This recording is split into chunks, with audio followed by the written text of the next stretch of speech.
ભાવનગરના ઉમરવાડા વિસ્તાર જે કૃષિ મંત્રી જીતુ વાઘાણીનો આ મત વિસ્તાર છે, કોળી સમાજનો બાહુલ્ય ધરાવતો આ વિસ્તાર છે। ત્યાં 1 ફેબ્રુઆરીએ એક ન્યાય સભાનું આયોજન કોળી સમાજ દ્વારા કરવામાં આવ્યું છે।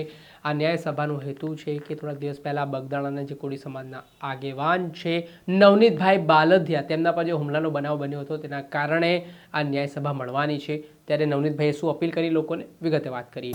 વૈષ્ણવજન તો તેને કહીએ જે પીડ પરાઈ જાનાને રે। નમસ્કાર દર્શક મિત્રો, નવજીવન ન્યૂઝમાં આપનું સ્વાગત છે। હું છું ફૈઝાન। આજથી થોડાક દિવસ પહેલાં ભાવનગર જિલ્લાના બગદાણા ગામના કોળી સમાજના આગેવાન નવનીત બાલધિયા પર જે હુમલાનો બનાવ બન્યો હતો તે મામલે કોળી સમાજમાં ભારે રોષ જોવા મળી રહ્યો છે। આ મામલાની તપાસ એસઆઈટી દ્વારા કરવામાં આવી રહી છે। આ ઘટનાને 25 દિવસ કરતાં વધારે સમય વીતી ચૂક્યો છે। એસઆઈટી દ્વારા મામલામાં 13 જેટલા આરોપીઓની ધરપકડ કરી છે। ત્યારે આ વચ્ચે હવે કોળી સમાજના યુવા આગેવાનોની જે મહત્વની મિટિંગ મળી હતી તે મિટિંગ દરમિયાન પ્રથમ કોળી સમાજની જે ન્યાય સભા છે તે ભાવનગર જિલ્લામાં મળવા જઈ રહી છે।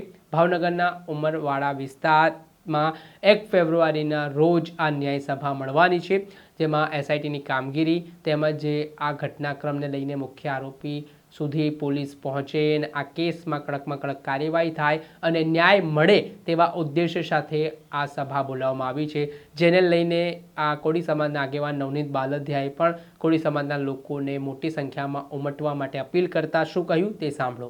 જય કોળી સમાજ, જય વીર માધાતા, જય વેલનાથ। તારીખ 1/2/2026 હું ભાવનગર આવી રહ્યો છું આપણા ન્યાય સભા માટે।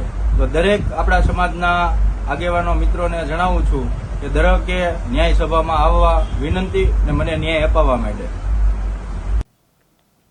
આપણે સાંભળ્યા હતા કોળી સમાજના જે પીડિત છે આ કેસના નવનીત બાલધિયા, તેઓ આ મામલે લોકોને મોટી સંખ્યામાં ઉમટવા માટે આહવાન કરી રહ્યા છે। આ એ વિસ્તાર છે ભાવનગર પશ્ચિમમાં આ જે કોળી સમાજનું સંમેલન મળવાનું છે, જ્યાંથી કૃષિ મંત્રી જીતુ વાઘાણી ખુદ મંત્રી છે, ધારાસભ્ય છે અને કોળી બાહુલ્ય ધરાવતો આ વિસ્તાર છે ને આમાં કોળી મતદારોની સંખ્યા વધારે છે। ત્યારે અહીંથી રણશીંગુ છે તે કોળી સમાજ દ્વારા ફૂંકવામાં આવ્યું છે। ત્યારે હવે કઈ રીતની પરિસ્થિતિ આગામી સમયમાં જોવા મળે છે, એસઆઈટી દ્વારા કઈ રીતની તપાસ કરવામાં આવે છે ને નવનીતભાઈ બાલધિયાને ન્યાય ક્યારે મળે છે તે આવનારા સમયમાં ખબર પડશે। દર્શક મિત્રો, આવા જ નવા વિડીયો સાથે આપણે માહિતગાર કરતા રહીશું। બગદાણાથી જોડેલા પડપડના અપડેટો આપના સુધી પહોંચાડતા રહીશું, એટલે નવજીવન ન્યૂઝ જોતા રહો।